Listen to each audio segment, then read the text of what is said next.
Hello guys, this is IDQ, and in this video I want to talk about team play and synergy. From communication to wording, picking, purpose in the game, roles, everything. If you like this type of content, go to gamersclass.com. For just $9.99 a month, watch masterclasses with pro players, join exclusive live sessions, and get 24/7 access to coaches and other high MMR players. Get full control of your ranked games and start owning with our Supreme Dota 2 membership. I feel like team play and synergy is one of the hardest things to achieve in Dota, by the way. But it's mostly because it doesn't really depend on you, right? It simply depends on your teammates. I mean, a combination of you and your teammates. So it doesn't really matter how good you are if you have like no team play with, your teammates aren't really trying to win and stuff like that. It's yeah, it's really annoying when that happens. Your teammates are flaming each other and stuff like that. It's not good. And yeah, it's mostly because it doesn't depend on your mechanical skill, right? You could be the best player mechanically, but if your team doesn't really try to win, their AFK amulet or whatever the case may be, the opponents are most likely going to win because you can't really win alone like that. First part of team play would be communication, in my opinion. By this, I mean it is really important to know who your teammates are, right? And by that I mean how willing are they to win and doing everything to win and stuff like that. So for that, I really feel like we should be trying to communicate with our teammates to see how their mood is and stuff like that. So if you can either give advice to one another and make calls to one another, because if your teammates are tilting, they're flaming each other and stuff like that, it's kind of annoying, right? So that's why I feel like communication is really important. Sort of establish who you're playing with, what your teammates' purposes are, in the game, and yeah. So this would be the first step towards achieving a team play. Another important thing for team play is the roles that your teams have, right? Not the positions, not position 1, position 2, position 3. This is also important, but the main part would be the roles. What I mean by that is I feel like every team should have an initiator, right? In this game that I'm watching right now, the initiator would be Sladar or me on Ursa, right? Since we both buy Blink, we will get a stun. I mean, Sladar has a stun and we get a basher, so we can initiate that way. So I feel like this is an important part to have in each team. So we should be trying to focus on picking also and making the correct choices. Another thing that we should have is a save, right? Someone that has a save. In this game, there's like two. Dazzle should have Grave, later in the game. Also Shadow Wave, so it's really important for that. This is one save. Second save is Winter Wyvern, right? Has Cold Embrace, which can save the teammates, especially against physical damage and healing them and stuff like that. Another really important thing is a counter initiator, and this is again Winter Wyvern. His ultimate is super strong as a counter initiator, right? The enemies are going to RP someone, they RP them, and then Winter Wyvern can just press Winter's Curse, so they have their stun locked in place and stuff like that. It's really important to have a counter initiator in your team. Another thing that is really important is objective taker, right? Someone that can take Roche, can push buildings. In this game we have a Brute that can, push buildings and also take Roche decently well. Slardar can take Roche pretty well, helped by someone else with Corrosive Haze. Dazzle is also pretty decent. Bad Juju to take Roche and stuff like that because of the minus armor. Same as Ursa, it's really good at taking Roche. So sort of this draft is almost complete in entire team, right? In my team. What I've forgotten would be a team fight, right? We sort of need to have a team fight also, but I feel like our team fight is decent. We're pretty good at running at our enemies, right? We have pretty fast heroes. Ursa, is buying a blink. Slaughter's buying a blink. Brood is super fast, so it's okay. We have counter initiator. The only thing that we might be lacking is something like more stuns, right?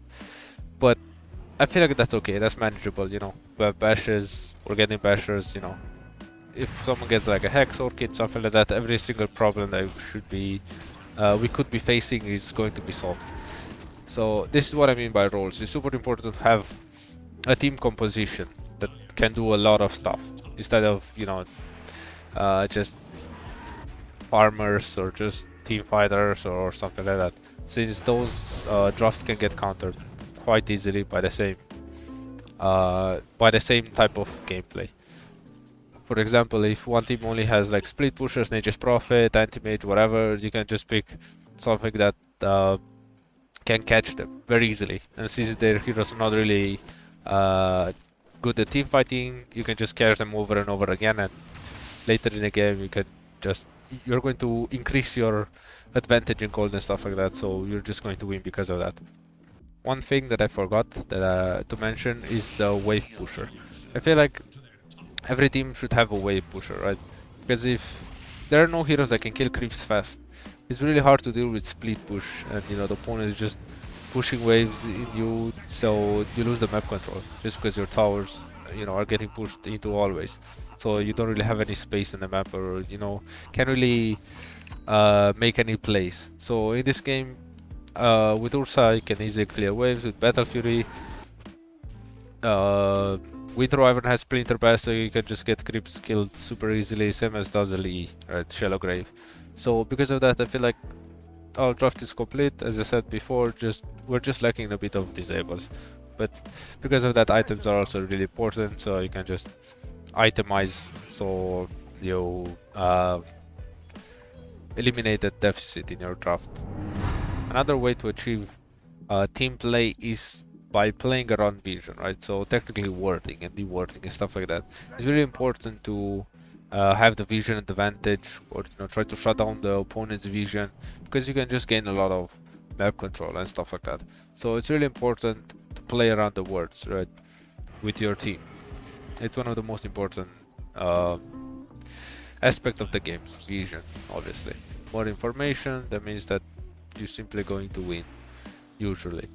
So I feel like this is not only the support job. I often buy wards to protect myself while farming when I'm playing position 1 or position 2. Also, it's really important to get vision on the sidelines when you're split pushing, right? So when you're playing position 1 and position 2 mostly, because the supports won't really be going there, right? Because it's going to be dangerous for them. So I really feel like it's not just the support's job to buy DOS, you know, sentries, wards. I feel like it's a whole team's job. So because of this, I really think it's team's issue, you know, vision and stuff. Another thing I feel like it's really important to achieve synergy and get a good team play is the drafting phase, obviously, picking. There are two main ways of picking, right, and drafting. The first one would be of picking heroes that are great with your teammates, and the second would be to countering the enemy's teams, especially in pubs. You know, I'm talking about pubs right now. So in this game, I have a first pick Phoenix in my team, the enemies pick Pudge. You obviously don't see these picks, so it doesn't really matter that much, since, you know, we're not going to see them. And there is a second Snapfire. Abaddon is the enemy's choice. So we obviously sort of see their position 4 and position 5, right? Even though this guy's name is position 1 or 2, he's picking Pudge, and there's an Abaddon right there. So it's sort of safe to assume that Abaddon is position 5, and then Pudge is position 4, right? We have Phoenix and Snapfire, which are both really good heroes in this game right now, since they're both range heroes, right? So they're good against melee heroes, especially against Pudge, because it's harder to hook them, since they will be further away in the team fight. Also, they can cancel Dismember with Snapfire Cookie, and he can't really sit in the place to it with Dismember because of the Phoenix, you know, ult on top of him and Sunray or whatever other spells. So it's really important in this case that we sort of have a synergy, right? Also with Phoenix ult, and then Snapfire can just ult on top of Phoenix whenever, you know, the enemies are hitting them, since they're all melee until now. So it's really important to take notes of what's happening in the pick, right? Then there is a Shadow Fiend being picked by the Radiant team, my team. It's a really good pick, to be honest. I mean, it's a decent pick, especially with Phoenix, right? Especially because he can just ult away if they're hitting Dag, right? So if the opponents are hitting deck, he can just fear them away with his ultimate, Requiem of Souls. So because of that, our draft is pretty good right now. We also have a lot of magical damage. We can hit towers decently with Shadow Fiend, especially if it goes for physical build. Is also really good at taking Roche, minus armor on our heroes, on Snapfire, Shadow Fiend. So we also have pretty good team fight. We have really good wave pushing. We sort of lack a save, but that's okay. I mean, we also have counter initiator with Shadow Fiend ultimate that can fear them away. Also Phoenix. So it's really good right now. We're sort of lacking initiator, right, and a tower pusher, sort of. But that's where my pick is going to come into place. The enemies have picked Ursa, which is obviously position 1. It's against the Phoenix and a Rubik, so it's a decent lane for us. It's also okay for them, right, since Abaddon can just dispel Phoenix stuff and you can just hit him over and over again. But it's a decent lane for us also. But then they have an X position 3, right? So until now there are 4 melee heroes. They just take Roche well, but that's about all they do well. I mean, they have a save and stuff like that. The team fight is not that great, to be honest. So their opponent has to solve a lot of issues. I mean, like, I don't really have to solve that many issues for our team. I will end up picking Monkey King since it's a lane dominator. It's super good against Pudge and X, right? They can't really sit in lane against me.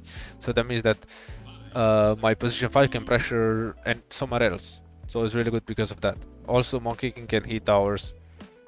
Offers a lot more in the initiation department, where I can just jump in with W3 dance, and I can also just stun, you know, which is really important right here. Also, I can take Roshan, I can counter initiate if the enemy is going, right? I can also initiate. So there's a lot of the issues that I said that Radiant team has are solved by Monkey. Or if not solved, a lot of our draft is more cemented together, right? Another big ultimate right there, another stun, AoE. So it's really important. Enemies have an Ember. So they're 5 melee right now, right? They can team fight decently with Ember Spirit. They have a little bit more control because of chains. However, our draft is just so much better than theirs that it's sort of impossible for them to win, to be honest. It's really hard to achieve it. Unless they're like winning all lanes, it's really hard to win in this scenario. So I feel like drafting is a super important part of the game that should be studied and understood. By the pick order, as a last pick, usually mid laners. However, in this situation, I last pick Monkey. I believe this is the most important pick, right? Since you see 4 heroes, so what I chose to do is counter all the enemy heroes. They're all melee, all not so great against Monkey King because of the ring and stuff. You know, I can just build Jingu stacks, etc. And also I decided to cement my team, as I said.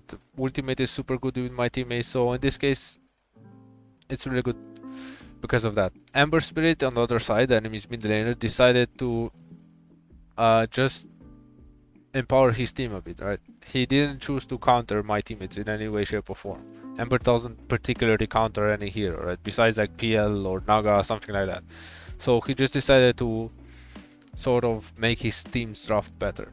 But what I would have done if I were last pick here instead of this Ember is probably sort of pick a hero that just does everything on itself.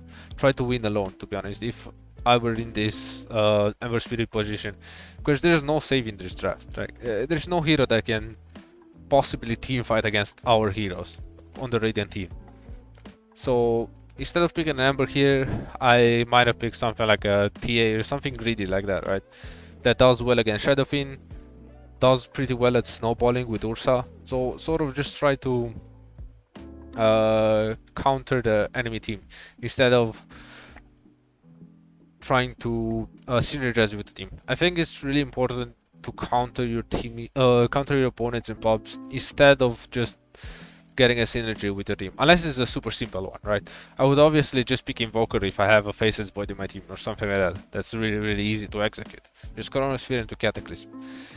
But my point here is that your teammates, to synergize with your teammates, you need your teammates to do well, right? You need them to buy the correct items, do the correct stuff.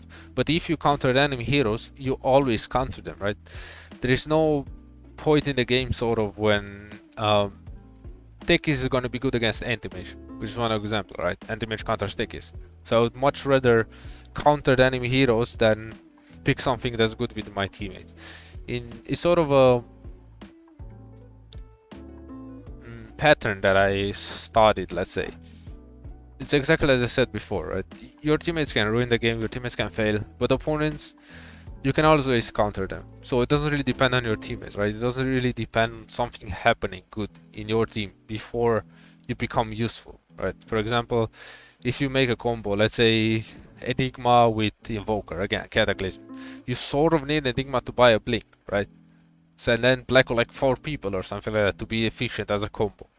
However, if you just pick something like a Leshrac against a PL, let's say, you just counter him because of the nature of your hero. So it's a lot more simple to do it this way.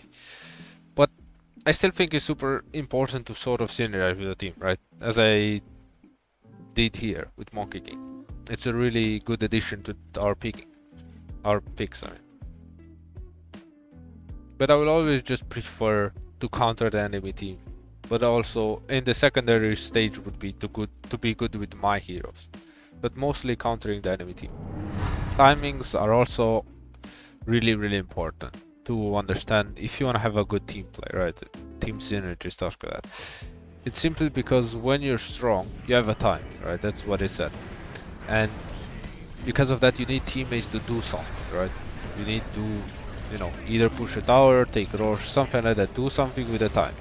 So I really feel like it's necessary to either communicate with your team, to tell them about your timing, right? Okay, I have a Chronos here, I want to do something, so they can come with you, right? Or I have a BKB, I'm pretty strong, I want to go Roche, something like that, right? So I really think it's pretty important to understand timings as a team if you want to have a good team play. By this, you can also just sort of establish the timings even before they happen, a lot before, right? You can just tell your team, I have BKB, I will have BKB in like 5 minutes, then is when I'm strong, I don't want to fight, right? So they don't throw the game until then.